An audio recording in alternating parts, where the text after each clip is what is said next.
Well, hey guys, how's it going? Welcome back to the Scout Tactical channel, and today a classic review of the prolific Ruger Mini-14 rifle.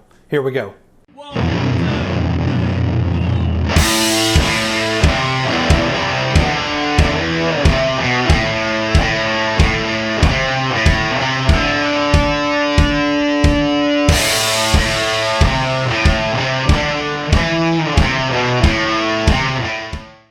Okay, so the Mini-14, right? It's been popular in so many circles of the shooting sports and gun industry that it's not even funny. This rifle's been out since '73, the original versions. Of course, mine's a modern day one. It's not a 1973 version.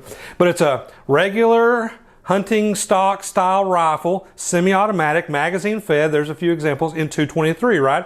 223 is great for coyotes. It's great for the range. It's good for new shooters because it has very little recoil, so it's easy to teach people on. The 223 is a popular caliber. Oh yeah, and did I mention that's the same basically as 5.56 NATO, so it's also the round that our military carries today, our normal infantry guys carry today. So 223, right? Couldn't be more common than that round. It's 6.6 pounds on most configurations. Now mine's called the Tactical, meaning it's all black and it has the flash suppressor at the end. A lot of the Mini-14s don't have that. I like that because it's also threaded, standard 1/2 by 28 thread, so you could put a suppressor there if you wanted to. If you'll notice, it has a rear iron sight here and iron sights here. They're super heavy duty, big time ears on that front sight. You're not going to knock it off the barrel. It's good to go. That's cool because if you don't have a scope on here, the gun right out of the box is ready to shoot. You don't have to add an optic. Now, this happens to be the Redfield Battle Zone scope that's a couple years older. I don't think they're doing that anymore. This rifle is about 5 years old, but it's been a good one. And as you can see, not a mark on it, and I easily have at least 3,000 rounds to this rifle. It's really fun at the range, and I even take it pig hunting, coyote hunting, things like that. So very popular. The mags are kind of a funny story. That's been the Ruger's Achilles heel, if you will. Through the years, and remember this thing's been made since '73, so you have generations of people that have owned these guns, but through the years, there were a lot of different companies making mags for them because it's such a popular gun and the mags could be problematic. Now this is a Ruger mag, factory one. It's a 5-rounder, and it's kind of a little pain to put in the rifle, right?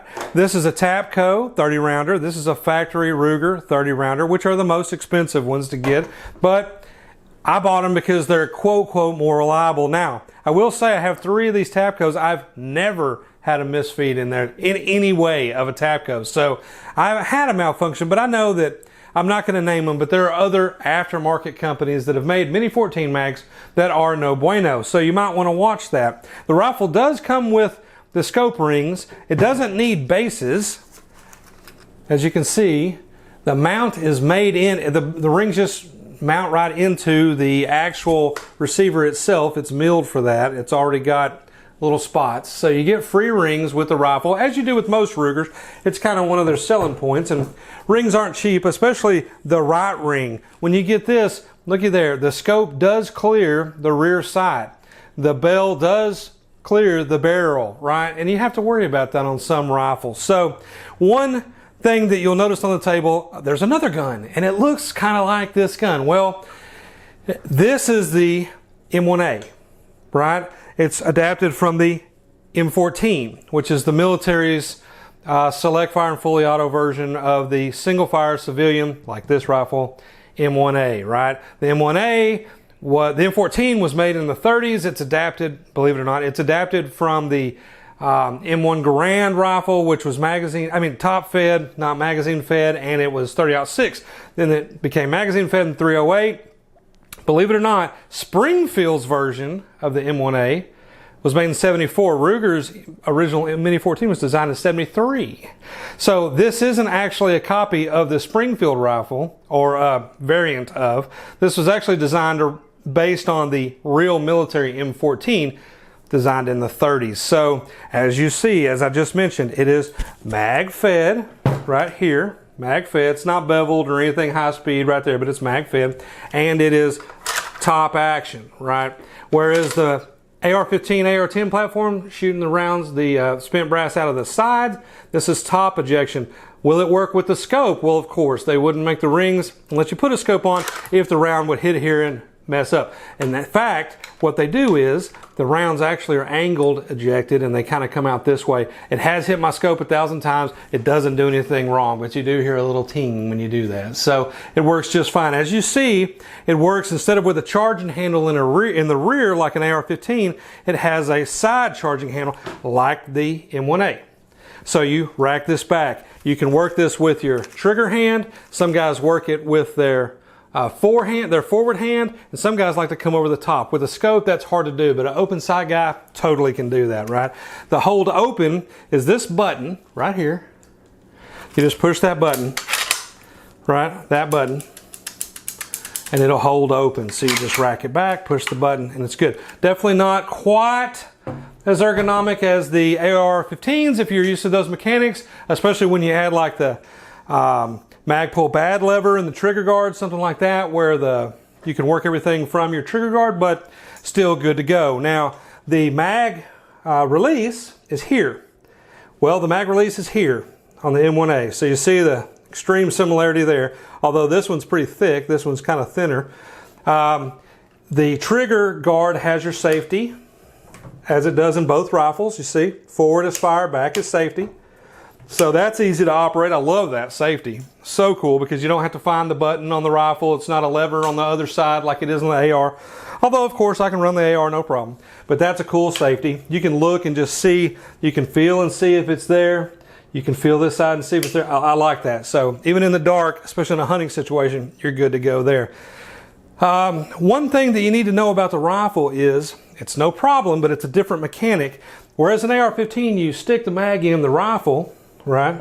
On a Mini-14 or the M1A, you actually rock the mag, okay? So it's forward and back. Now you'll probably have seen that if you've been in the gun world, and that is the AK-47, right? So that's a similar mechanic to the AK, where you're putting in the front lip, hooking it, rocking it back. When you push the button, you pull the mag out, okay?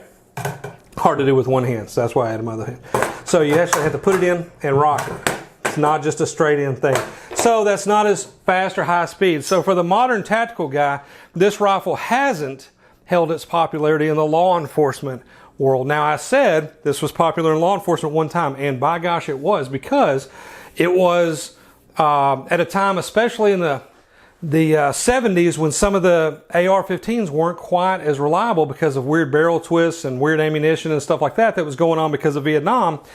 This rifle was pretty darn reliable, and it's easy to carry, and it has a mode of operation that a lot of guys were used to, whereas the M16 AR-15 platform was kind of a new deal, right?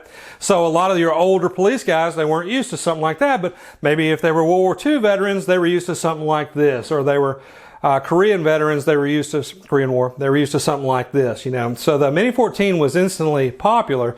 Also, with the rural police officers especially, this could ride in a rack easily, a rack that could work for your shotgun. Well, it could also work for this with no scope. And if you got out of some rural situation where there's maybe a long driveway and you have some type of active shooter, still to this day, that's shooting at you from up at the road when you're trying to go to his house to respond, maybe this is a good, easy to get to rifle. Now, of course, AR-15s can be mounted in the patrol car as well, but it's not as common these days. Because it is kind of a strange PR event to have to roll up with an AR in the deal, whereas a Mini-14 maybe not as much. Who knows? You know, hard to say, but this was really popular in the 70s and 80s in the law enforcement world. Again, not so much these days. So the cost of this rifle is kind of the strange part. As you guys remember, I used to have a gun store, and we used to work all the gun shows, and I'm talking, you know, several years ago. But it was not uncommon in the early 2000s to go to a gun show, every single gun show, and run into the first two guys through the door wanting to sell their Mini-14. Now, these have come over the years in wood stocks, synthetic stocks, folders, stainless, blued. You know, there's tons of configurations, but somebody would walk through the door. We'd probably buy it for about $300, and then we'd sell it at the same show for about $400. And this happened every single weekend. We'd buy one or two of these. They're very common. Price isn't the same anymore, I must say. Of course, mine's not that old, it's about 5 years old, but today these guns are in the $700 range. Depending on the configuration, we'll say 6 to 8. So they're kind of high. Now, another weird thing is, well, you can get AR-15s in that range these days. So the sales have slowed some on the Mini-14. But it's a classic. I highly recommend it for every gun owner. You have to have a Mini-14 in your collection. They are really fun, really handy on the farm or ranch, really fun to, for example, pig hunting, something like that, or teaching new shooters to shoot. 223 is a great caliber. At 6.6 pounds and 36 3/4 inches end to end, man, that's cool. It's compact. It's perfectly legal with a 16-inch barrel. It's a 16.12-inch barrel. Perfectly legal. You don't have to have any permits for that. It's not a short barrel, but very compact, very light, and very handy. And once you get the hang of it, especially the rock and the mag, it's no problem. It's a really easy rifle to shoot.